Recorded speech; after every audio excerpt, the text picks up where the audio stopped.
Good morning and welcome to Daily Red Devil for all of your latest Manchester United transfer news and talk. And as always, we're back with another massive show to bring you guys this morning. But before we jump into that, please do smash a like on the video. Please do subscribe to the channel if you're new, and let's get straight on into it. So on the show this morning, we're going to be talking about a massive decision that will be made on Thursday in relation to the takeover.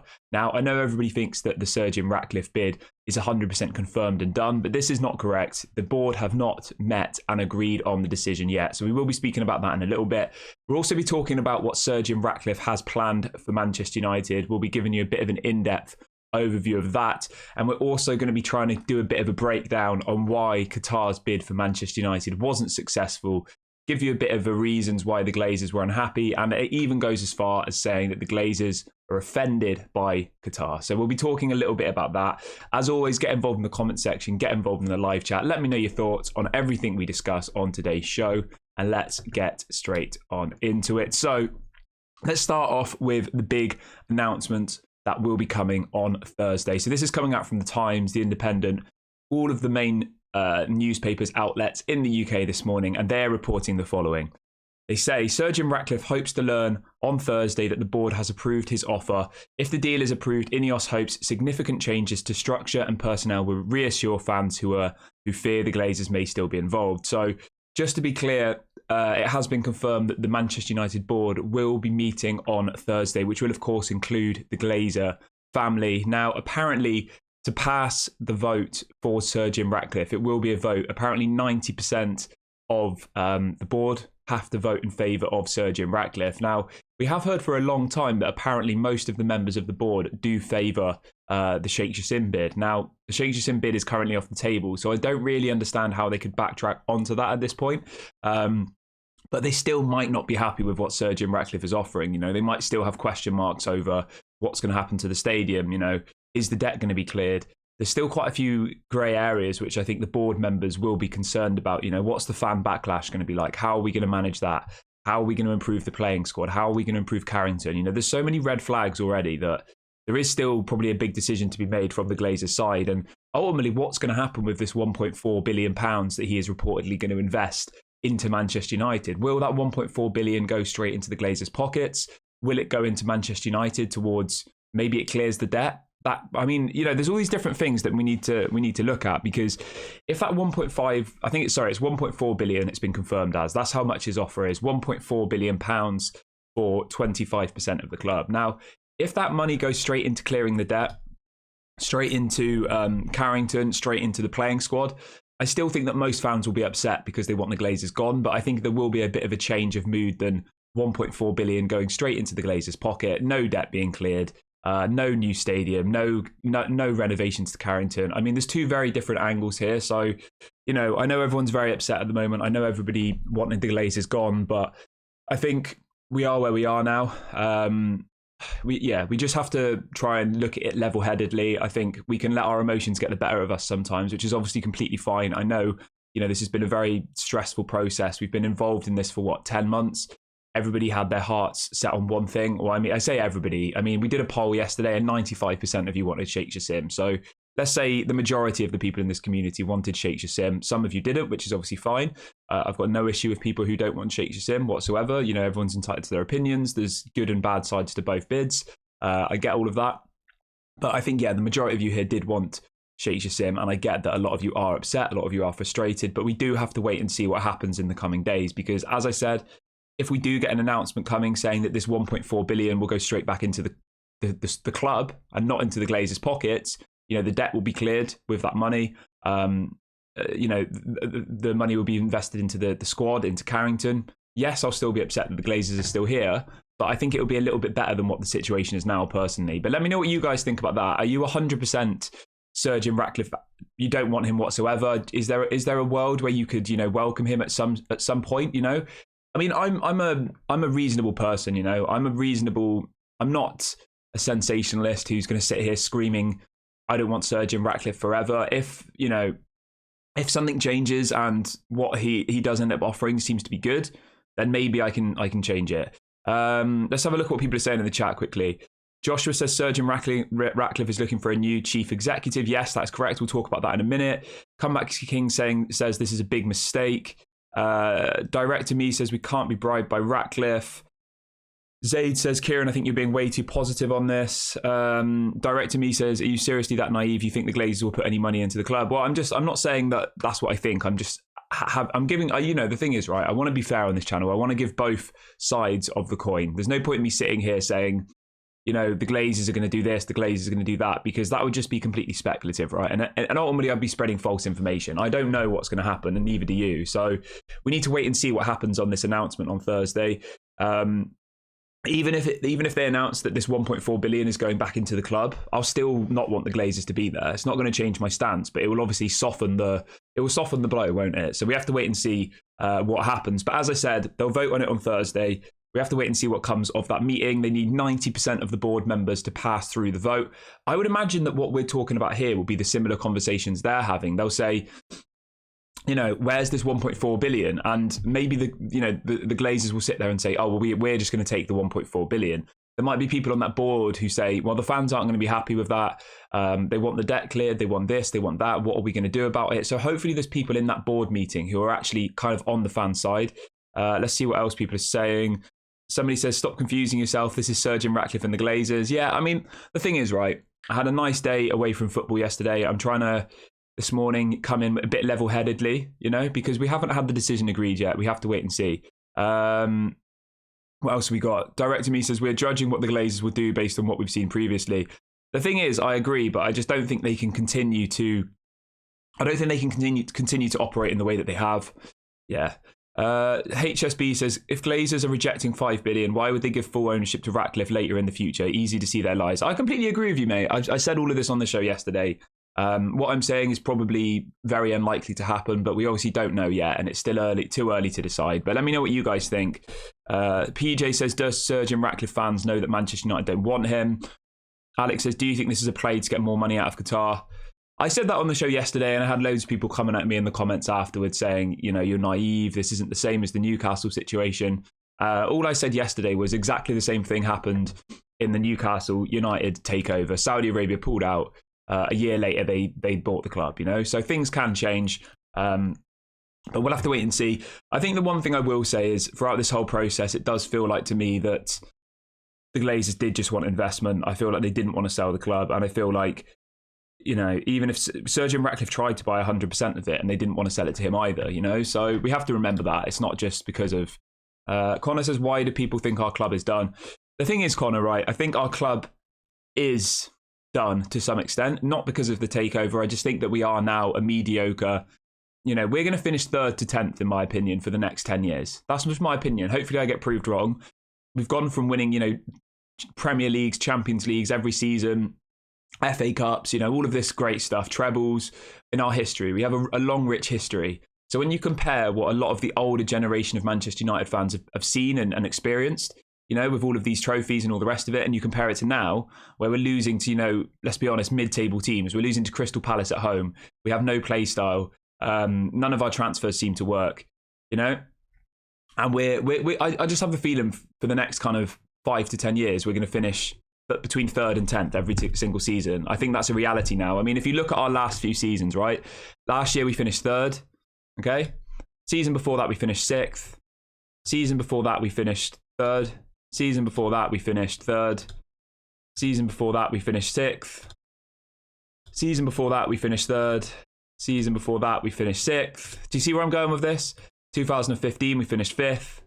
2014 we finished 4th. So if you go from literally 2024 now until 2014, we finished 3rd, 4th, 6th, 5th, 6th, 5th. Do you see what I mean? Like, that's just the reality now. So when you compare it to the success that we once were, I think I can see why people are done. Big ups to Ryle Middleton, who's just become the latest member of the Daily Red Devil Members Club. Thank you very much for your support, my friend. I hope you're doing well. If you do want to join the Members Club, I'm going to drop a link in the chat now. I've made the memberships only 99p for this week to celebrate us achieving 20,000 members of this community. So please do go and join the Members Club if you haven't already. It's only 99p to join. So please do get involved, and big ups to Rao Middleton, who has just joined. Right, let's see what a couple of people are saying in the chat. Richie says, why is everyone saying Sir Jim? It's Ineos. I think in some ways, Richie, that's actually worse personally. I would almost rather if it was just Sergey Ratcliffe on his own. I would much prefer that, an individual buying Manchester United. I think that would actually be better. So I think you saying I'll refer to it as Ineos, I think that actually will get a worse reaction than Sergey Ratcliffe personally, because Ineos is a company. They have, they have people who want to make money from it. They have shareholders. They have people who are expecting a return on interest. Whereas Sergey Ratcliffe, maybe you could buy into the whole thing of, if it was Sergey Ratcliffe buying it on his own, he's buying it as, a passion project. He wants to return Manchester United to the success that they once were. Whereas if it's Ineos, it can't be like that. It has to be run as a business. It's two very different things. So I get what you're saying, Richie. It is Ineos, not Sergey Ratcliffe, but I actually think that it is worse. Let's have a look what else we've got in the chat then quickly. Let's read a few more. Somebody says, I win or lose, I don't care anymore. I will still support this club. Yeah, the same as me. And that's why this morning I'm trying to come at it from a slightly different angle.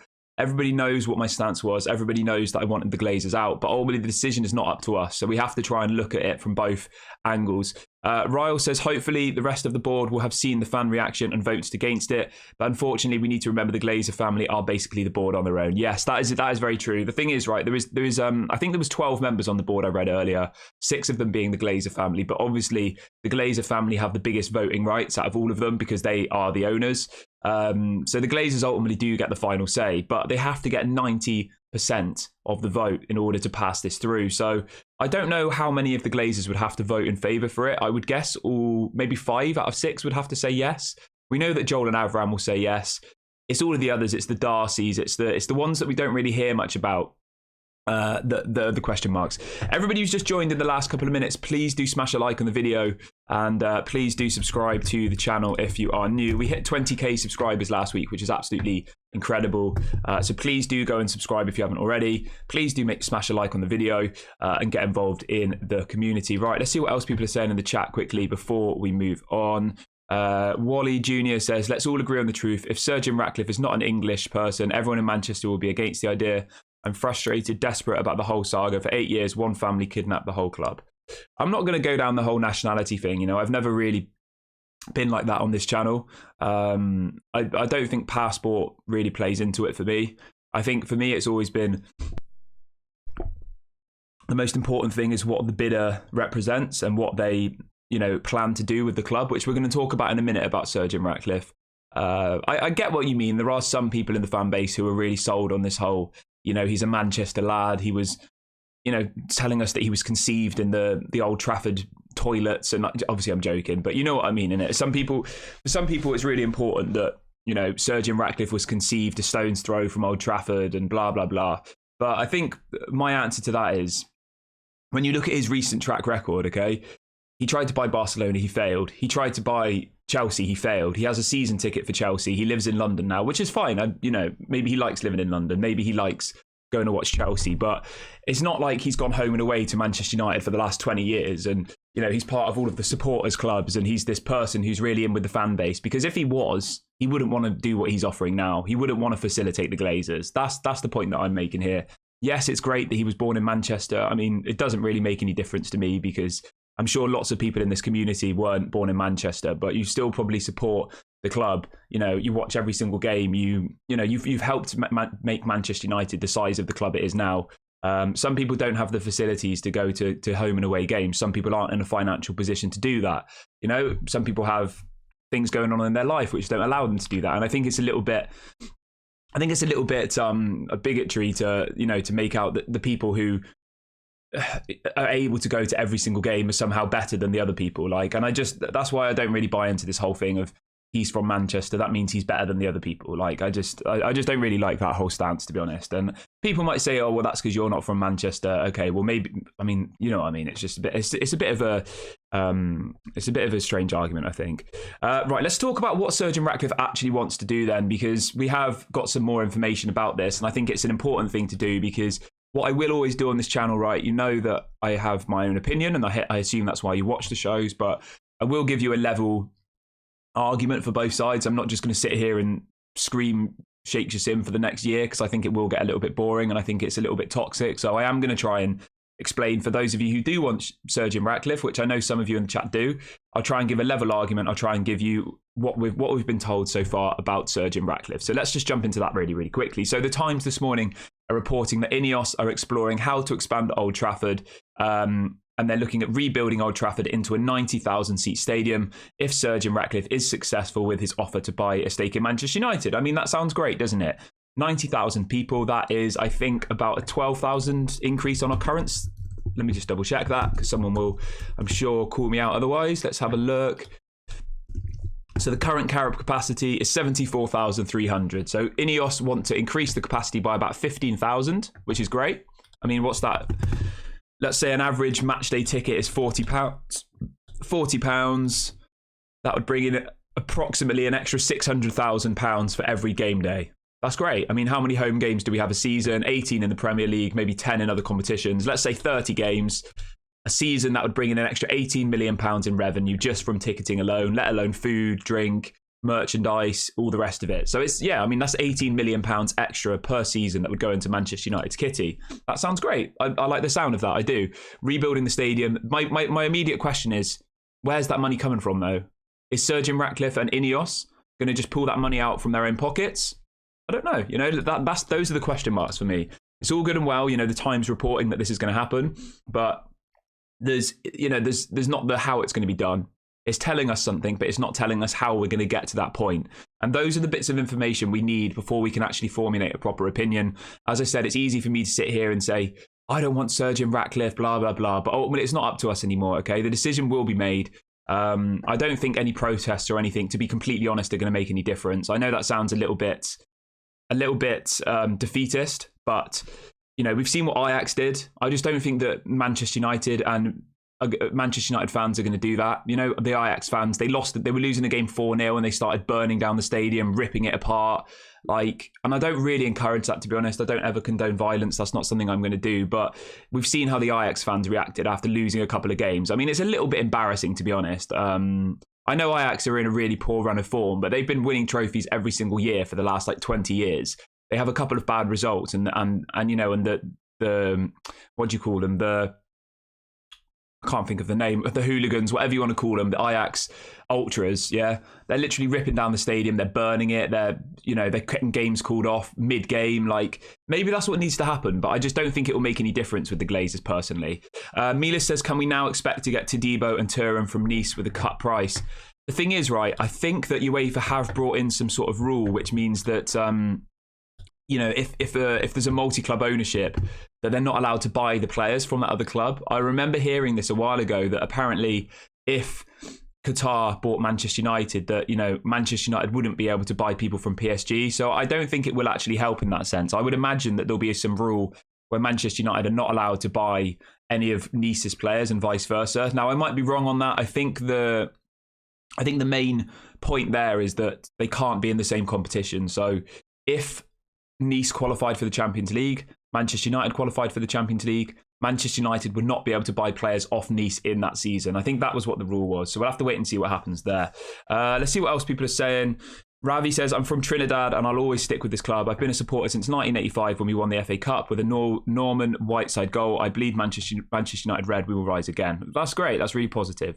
Mila says Nice are second in the French league. Now, I wanted to talk about this actually because I think this is a bit actually misleading, to be honest, right? So I was looking at some data about how Nice were prior to Sergey Ratcliffe taking over, okay? So in the 4 seasons prior to Sergey Ratcliffe taking over, Nice achieved top 4 in 3 out of the 4 seasons, okay?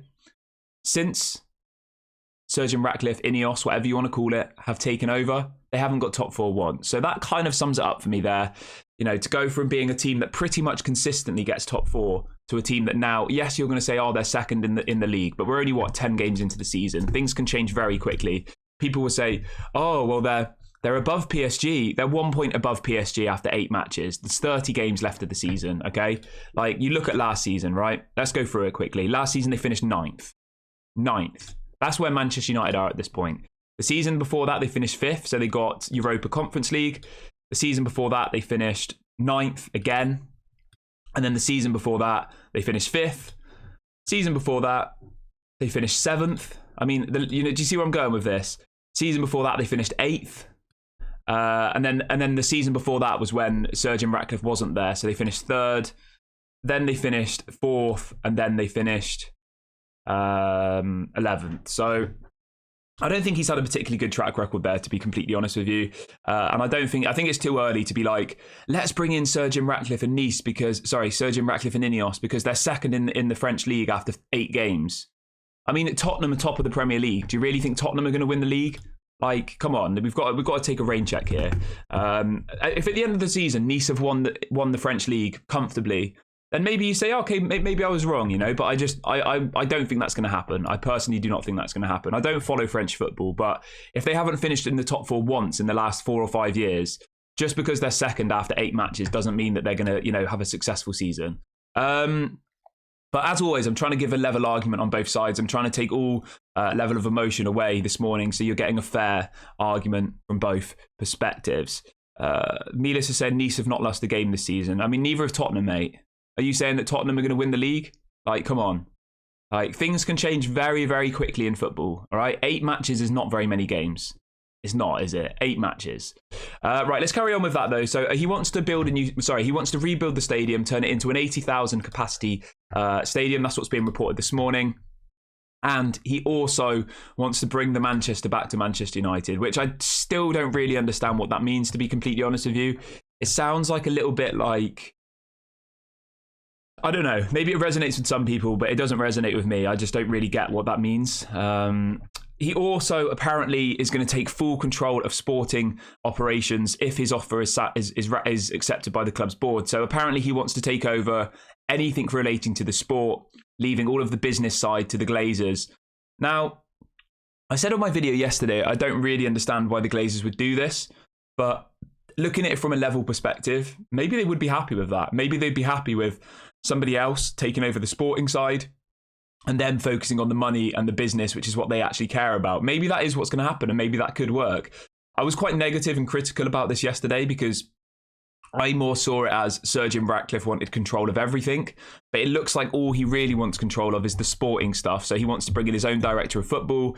He wants to bring in his own, people, his own football people, which maybe that will work. Maybe that will be good. So the names that are being touted this morning are Paul Mitchell, Ralph Ragnick. There's a couple of others as a director of football type decision. The only thing I will say with that, though, is like, if he's doing the football stuff and they're doing the business stuff, do those two things not kind of collide in some ways? If he wants to spend money on these types of players, right? Surely he's going to have to then get sign-off from the Glazers, because the Glazers are the one who are, ultimately have the purse string. Let's see what else people are saying in the chat quickly about this. Zaid says, this is all PR spin. That's what it means. What person that owns 25% will invest in a building, a new stadium? That sounds like a load of rubbish. I completely agree with you, mate. I mean, if he's stupid enough, right, to invest 1.4 billion into something and then be willing to renovate a stadium himself, I mean, that just sounds absolutely ludicrous. The only way I see that happening is if it maybe became the Ineos Arena or something like that, which I know the Manchester United fan base would not be happy with whatsoever.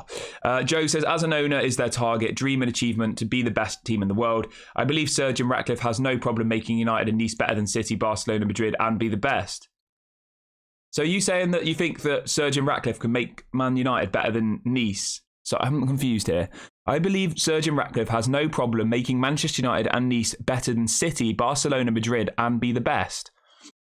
Fair enough. I mean, I disagree, to be honest. I don't see a world where Sergey Ratcliffe's going to make Manchester United better than Man City. At this, obviously, historically, United are better than City. I'm not saying that City are better, but in the last 10 years, they've completely dominated football. They won the treble last season. Like, we're never going to get to that level under Sergey Ratcliffe. I don't think. Maybe I'm wrong. I just honestly think that us winning Premier League titles will be a Leicester City type of story now, where it's a lucky season where we win and then the next season we finish 6th. Like, I think that's our only instance where we'll finish top 4. But I'll be honest, I would have said, where we win. I would have said that before this news came out. I don't think it's anything new. I just think that what Sergey Ratcliffe will bring is more of the same. Maybe I'll be wrong. Hopefully I am wrong. Joe is saying it's sarcasm. Okay, great. It's hard to tell sarcasm in a chat when I can't hear the tone of people's voice. But yeah, I get you there. I thought you were serious there, and I was thinking, like, I've never heard you say anything like this before. But yeah, so obviously you were joking, so that's completely fine. Obviously, if you weren't joking and you were serious, that's also fine. So it's all good. It's all good. Right, Leaf says, so first of all, we have to change the salary system in the club. Sancho is not 17 times better than Mitoma, who earns £20,000 a week. A good bonus system would be a good solution. I agree. Charlie says, Ratcliffe has taken out a loan to buy this club. Yeah, I mean, that's the bit that's a red flag for me, right? So if anybody is unaware of this, Ineos are borrowing the money themselves, just to be clear. You know, I'm not going to spread false information and make things look worse than they are. But Sergey Ratcliffe, Ineos, through his company, are borrowing the money to buy this club. So they have the money, they're just not willing to spend it, which confuses me. I know in business people do stuff like this, but the fact that Sheikh Jassim had the money available readily just to throw at it straight away, you know, does that mean he's going to borrow the money for the stadium? Does that mean he's going to borrow the money for the players, for Carrington? And is he willing to do that with no return? I don't think so. Why would any businessman be like, I'm going to borrow 1.4 billion with the hope of making nothing? I mean, it doesn't make any sense whatsoever.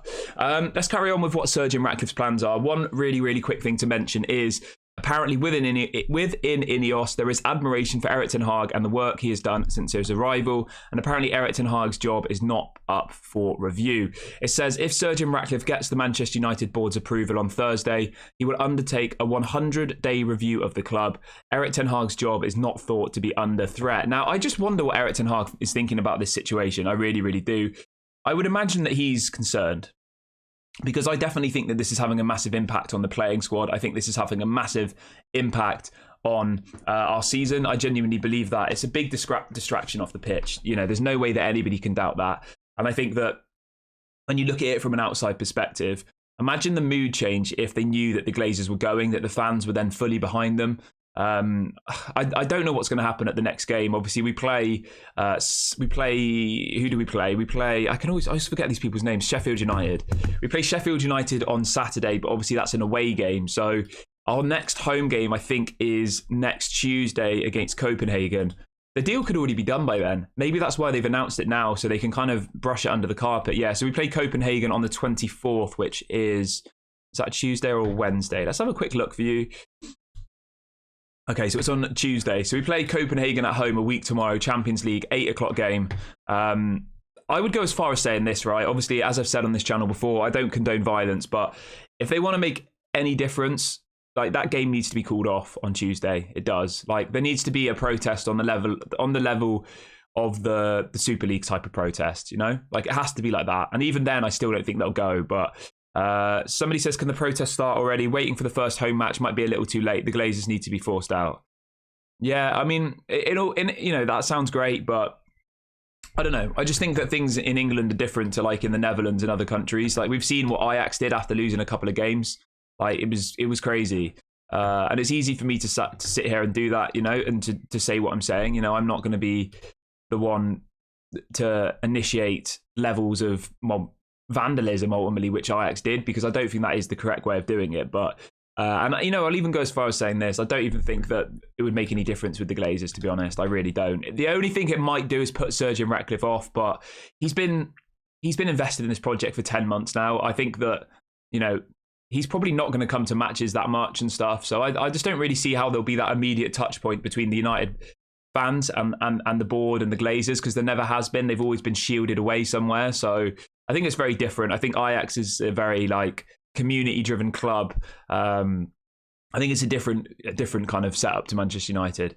So Mike Keegan is also reporting this morning that security will be stepped up at Manchester United's home match following concerns over fan reaction to the Glazer family staying at the club. Well, I mean, that's a sensible option, to be honest. It really, really is. I think that is sensible. Right, let's have a look through the chat quickly. Everyone, please do smash a like on the video. Please do subscribe. Mo says Ratcliffe has no money. The guy is supposedly worth 18 billion. The Ineos group is worth 16 billion, and they can only come up with 1.5 billion up front. Yeah, I get you, mate. I do. There's so many question marks. There really is. Like, I'll be honest, right?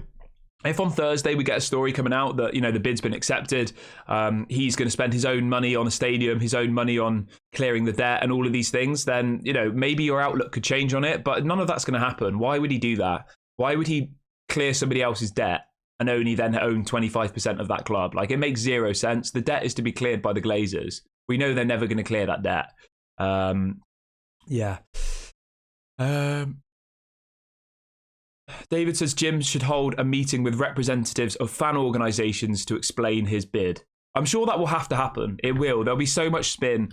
It will have to happen. And the biggest questions for me are, where is this money going to come from? That's the most important thing here, okay? You can tell us that you're building a new stadium. You can tell us that you're going to invest in the squad, that you're going to make Carrington the best training ground in the world.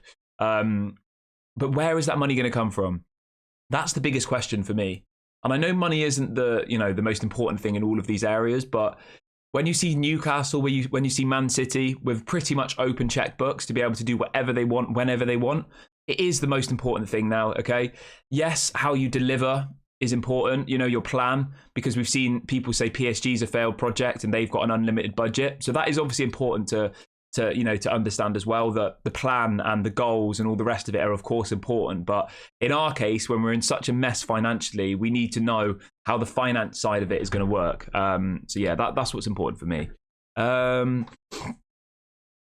Let's see what else people are saying. Zaid says they know that they've gone against the fans. That's why they want to ramp up security. It's truly disgusting ownership from, I mean, it is, isn't it? Sania says, what if Qatar come out with a surprise bid? Probably not going to happen, though. The only way I think that Qatar have any legs to stand on now, personally, is if on Thursday they don't get Sergey, Ratcliffe and Ineos don't get the 90% vote that's required. If that vote goes through on Thursday, it's done. 100% done. They're not going to then accept a bid from Qatar, I don't think. Apparently as well, somebody was reporting this morning that apparently the Glazers wanted £6.8 billion for Manchester United. That was their asking price. The goalposts went up every single time, didn't it? Absolutely ridiculous. First of all, it was 6. Then it was around 6. Yeah.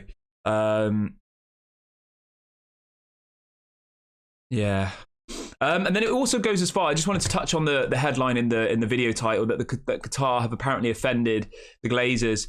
Apparently, the Glazers didn't like that, Qatar's message for all the PR companies was that they were going to create a debt-free Manchester United.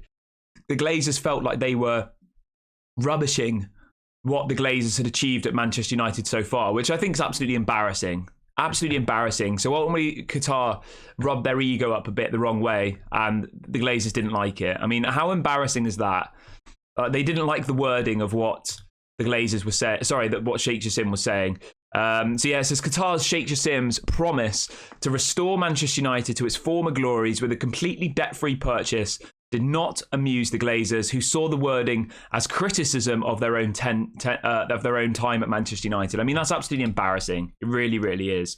Mo says Ajax have ultras as a standard. It's not just a game to them. That's why their fans don't play games and allow their coach drop below standard. Yeah, it's very different, isn't it?